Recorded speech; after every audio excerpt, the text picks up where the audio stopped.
So I want to talk about something. In September, I made 2 videos revolving around my graphic novel Forget-Me-Not Aconite.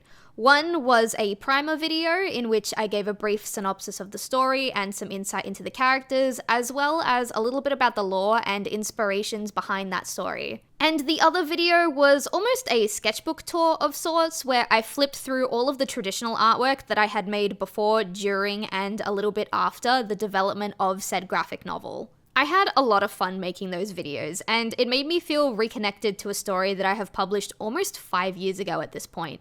So I figured I would do it again with my other series. This series is called The Faeries Tale, and it differs from Forget-Me-Not in a couple of different ways.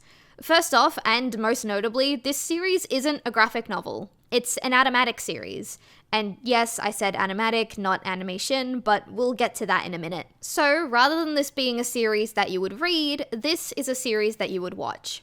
Secondly, this isn't a series that's been published or released for a while. In fact, at the time of writing this script, the first episode hasn't even dropped yet. There's plenty of shorts and reels showing off the characters and their dynamic, but the pilot itself is still unreleased. That being said, this video that you're watching right now is supposed to release in November, and the pilot episode is also supposed to release in November, so maybe you should check out my other YouTube channel, Nobilis Studios, and see if the pilot has dropped yet. Thirdly, the settings and themes of The Faeries Tale are very different to that of Forget-Me-Not, with this series taking on a more magical setting as opposed to a more post-apocalyptic one. That being said, while the 2 series are quite different from each other, there are a couple of things that they also have in common. And I really do hope that people enjoy The Faeries Tale just as much, if not more, than they have enjoyed Forget-Me-Not so far. So let's just jump right into it. Just like the Forget-Me-Not video, consider this video a sort of primer for the animatic series.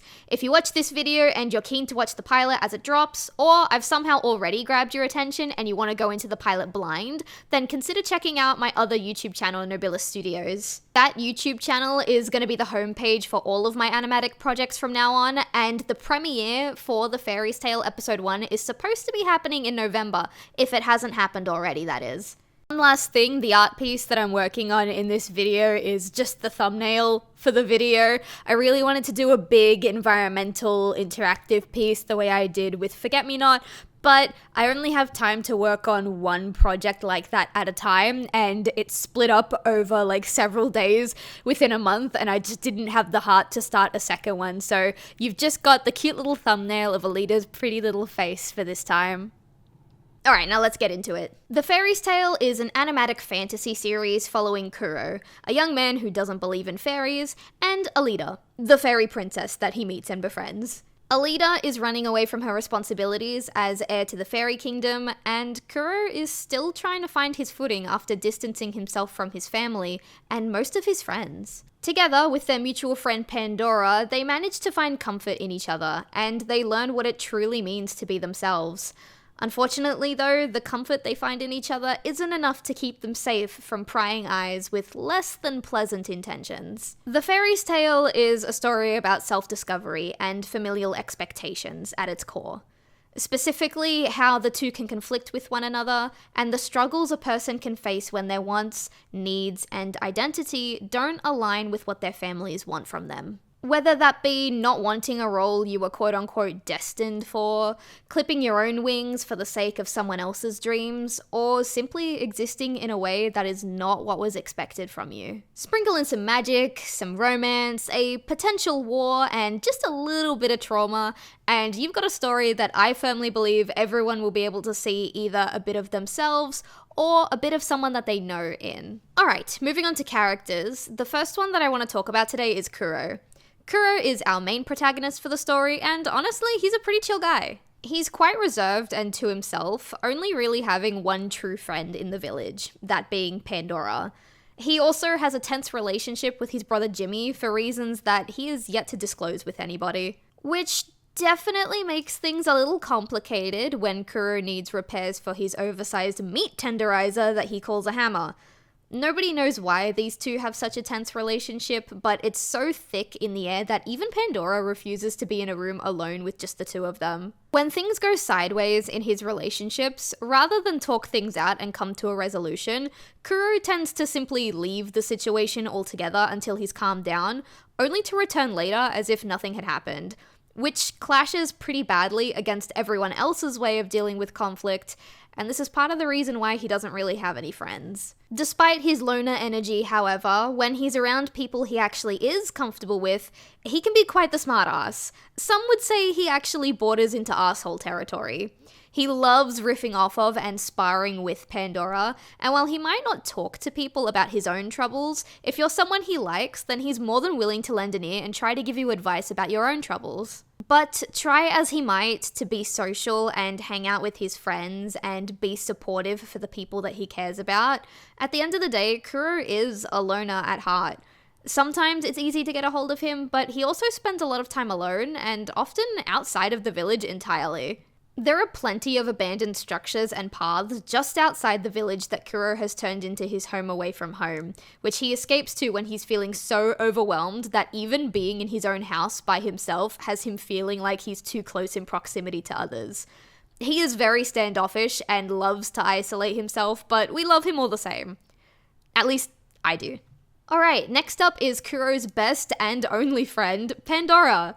Pandora is a species known as alains, which are basically anthropomorphic animal people, and she's also the oldest child in the village's orphanage, living alongside the orphanage owner, Mother, as an older sister or a second mother figure to the younger children. Pandora absolutely idolizes Mother, specifically her passionate research into the fairies, and as a result of this, she'll do whatever she can to assist Mother in her experiments. She helps feed the younger kids, bathes them, reads them bedtime stories, cleans up after them, and on top of that, she also acts as a secretary for Mother, bringing her tea, food, and materials for her research. Her staff has a built-in slot to hold crystals, allowing her to use magic with it, and she often uses it to help Mother test the crystals that she makes during her research of fairy magic. She also does combat training under Mother's watchful eye, and while she's not entirely sure why, she's convinced that it's to help protect the orphanage should anything happen.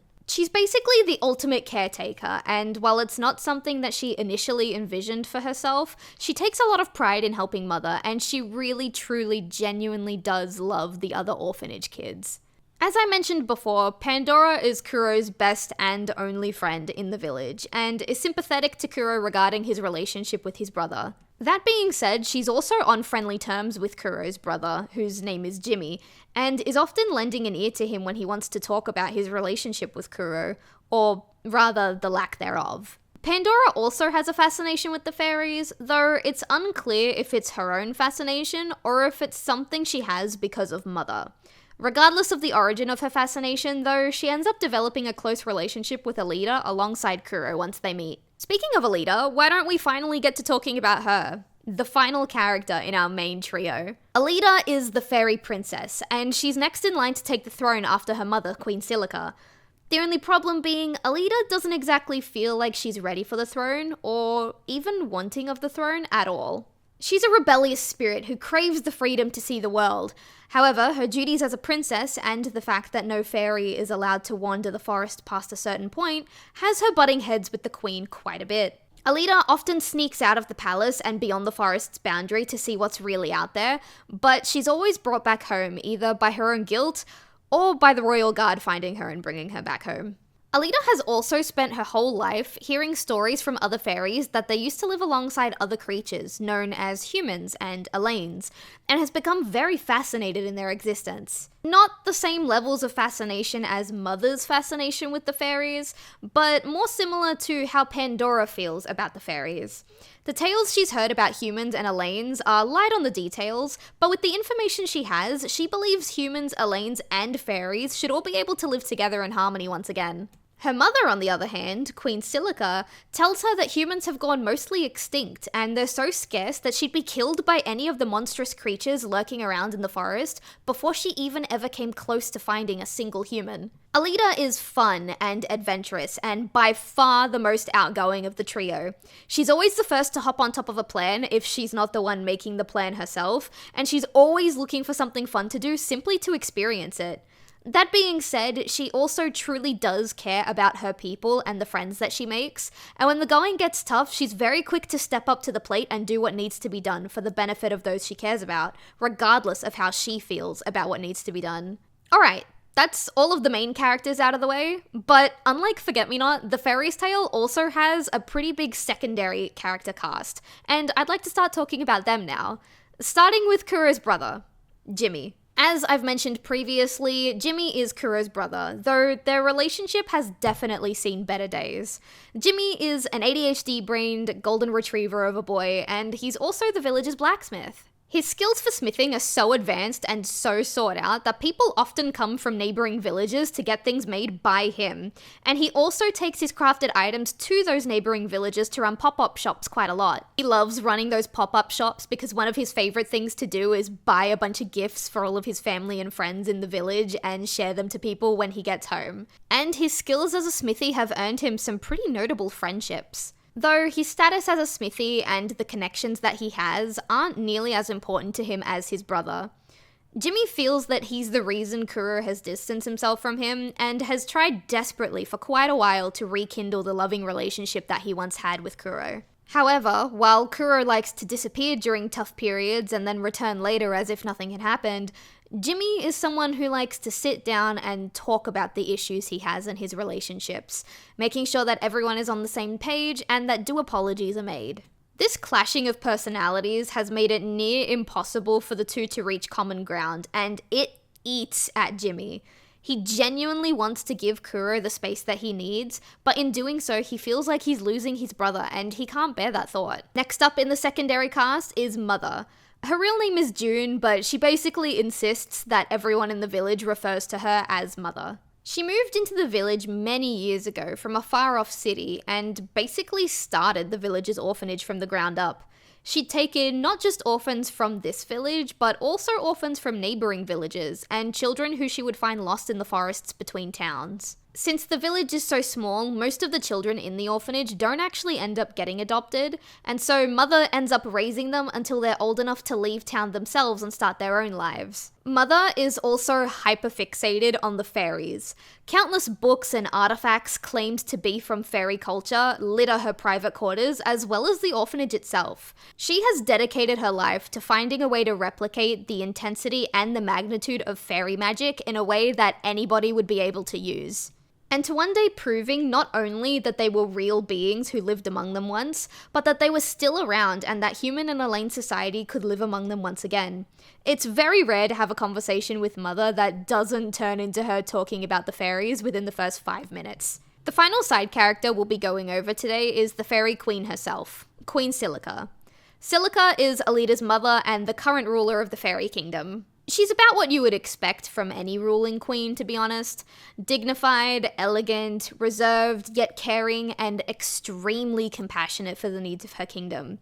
She's never been afraid to throw herself directly into the fray when her daughter or her people have needed her, and she's not the type of queen to sit in the palace all day while others fight on her behalf. Because of this, she's able to empathize with her daughter's fighting spirit somewhat. It's this spirit that has her so confident that Alita will make an excellent queen when her time comes. But Silica doesn't want that life for her daughter. She wants her daughter to be safe within the castle, never having to enter the battlefield or leave the secure walls of their kingdom. Silica is sure that once Alita sits down and gets an extensive rundown of the fairies' history with humans and Elaine's, that she'll understand the importance of staying within the kingdom. But it's so hard to get Alita to sit still and listen to her that Silica often butts heads with her, and conversations will end in screaming matches. There are more side characters to this series, however, this is where I'm gonna leave the character rundowns, as these are the main six, My Little Pony, what? These are the main 6 characters that you'll see consistently within the story, and the others don't have nearly as much screen time, so I don't feel it's relevant to give them a rundown in this video. For now, I want to talk a little bit about the world and some inspirations for how the Faeries Tale ended up coming to be what it is. So, a really long time ago, I began my online presence under a completely different name, that name being Vicky Dahalia. And under that name, I had a couple of projects that I was working on, but the main one was a series called Noble Blood. Noble Blood centered around 7 main characters. Yes, 7. who all left their home city for one reason or another and found themselves lost together in the forest between their city and the next city over. In their journey, they were going to come across mythical beings living in the forest and help these characters complete their own mini story arcs, all while building up their own story arc as the series went on. The way I'm explaining it now might sound concise, but trust me, it was a hot mess. I wrote the pilot when I was like 14 or 15, and yeah, you could tell that a young person wrote that pilot, just saying. I had voice actors and I began animating, and despite being in school at the time, I had actually fully animated maybe a third of the pilot before the entire project fell apart. Once the project fell through, I didn't touch the characters related to Noble Blood for a really long time. Every now and again, I would try and return and fix things up and bring them back to life, but each attempt was followed by failure. Eventually, I dropped any serious attempt at a story with those characters altogether to work on a completely different project. That project being my graphic novel, Forget Me Not Aconite, which, by the way, link to the What the Heck is Forget Me Not video in the iCard, links to the free digital versions of the graphic novel in the description below, and also links to physical copies if you want to buy one. While I was working on Forget Me Not, I was recommended a song by a friend of mine called Giants by True Damage. For the uneducated, True Damage is a group consisting of League of Legends characters.